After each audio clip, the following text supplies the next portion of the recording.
Hello, Richard Knutson here. In this presentation, I want to talk to you about what are some commonplace and common sense customizations to the Dynamic CRM Opportunity entity. Now, these are what I refer to as low-hanging fruit customizations. That is, they're simple to implement, and for many organizations, they will significantly improve user adoption, and along with that, your chances for successful rollout.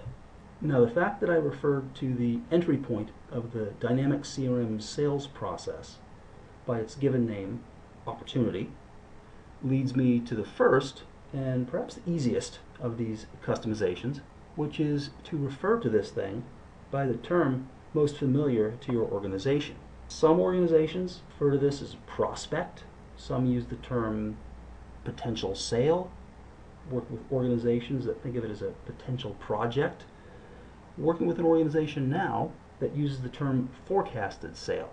And you can see from this screen here, that's the example that I'll show in this presentation. Now, to illustrate that and the other low-hanging fruit customizations I'll do, let's pop open the opportunity form and get started. Besides the change in the name, which I'll show you how to do in a second, what are some of the other things I want to do here? The default is to use system calculated pricing. Now, that can be a pretty powerful thing if you select a price list and go to the trouble of configuring the product catalog, but a lot of organizations may not want to go to that trouble at first, or maybe at all, and change the default to user provided, not require a price list, and not have to select the currency if most of the opportunities you deal with are going to be denominated in dollars or whatever your base currency. So I'll change those defaults. I will clarify this potential customer lookup. Out of the box, potential customer is selectable as either an account or a contact. And what I'll want to do is give some guidance and clarify that sales rep should enter an account here. I'll also add a lookup to contact so that in addition to an account, sales rep can select a primary contact for this opportunity. Another thing that I'll do is add a lookup to product. Even if I don't want to use price lists and system calculated pricing, I still might want to associate an opportunity with a product. And I can do that in a simpler way than the default system calculated product catalog approach by adding a lookup to product.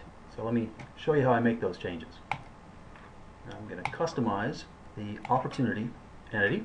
Remind myself that it is now a forecasted sale. So to change the name in Dynamic CRM is really just to change the display name.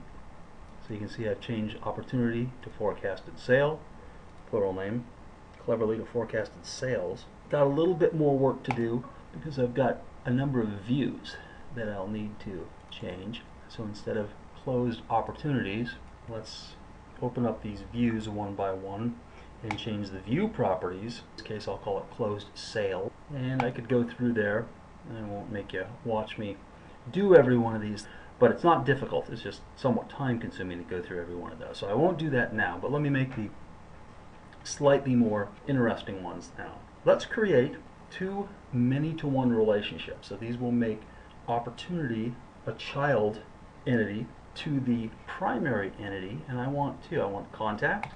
So this is my lookup, and I'll just stick with the contact opportunity. The relationship attribute, the display name, will be the name of the lookup field on the opportunity entity. So I want this to be primary contact. We'll see how this works in a moment when I put that onto the form. There's primary contact. I'll add one more.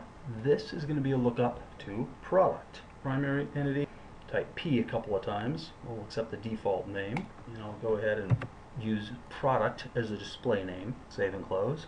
Now that I've got those two lookups, most of the rest of the work that I can do here is going to be on the form. So let's open up the opportunity, or the forecasted sale, I should say, form. And let's start clarifying this now. Let's change potential customer to account. Even though it really could be either, let's encourage our sales team to enter accounts there, and then we can add the lookup field to contact, and if I want I can sort by type so I see all my lookups together. Here is the primary contact, and as long as I'm at this I might as well add my lookup to product at the same time.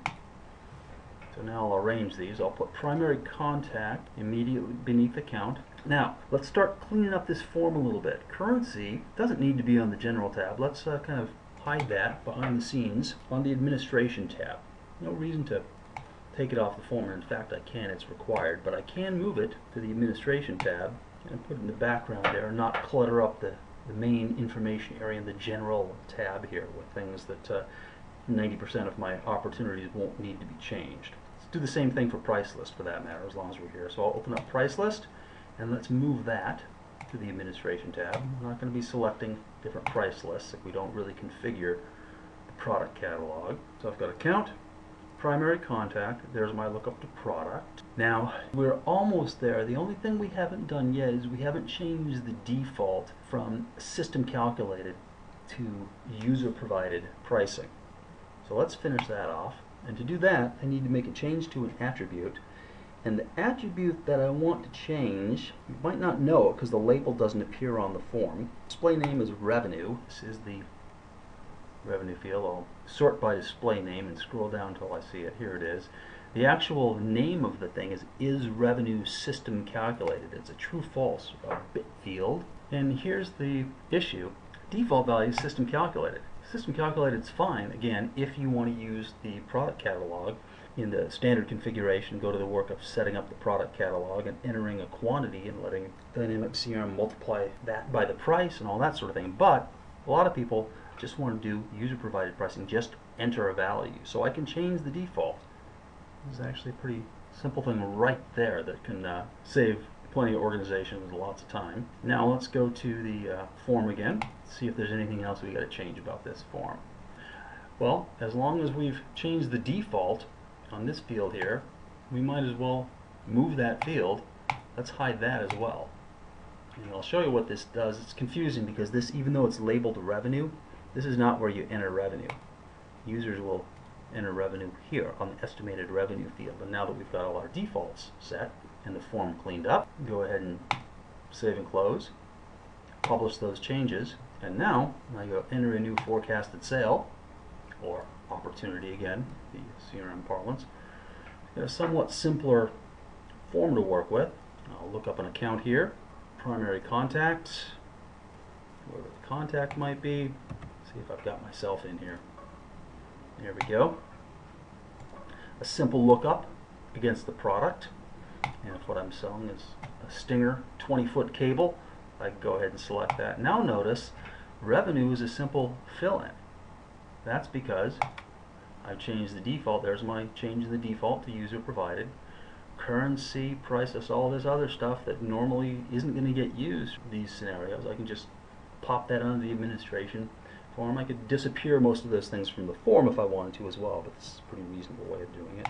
Now I've got a simple way entering an opportunity, estimated close date, and I can customize this further. But again, in my experience, these are some pretty common sense and commonly used customizations that people will make to the Dynamic CRM sales process. And you've seen in this demonstration how simple it is to make those if you understand a little bit about what's underneath the hood in customizing Dynamic CRM. So Richard Knudsen, signing off again. I hope you found this useful.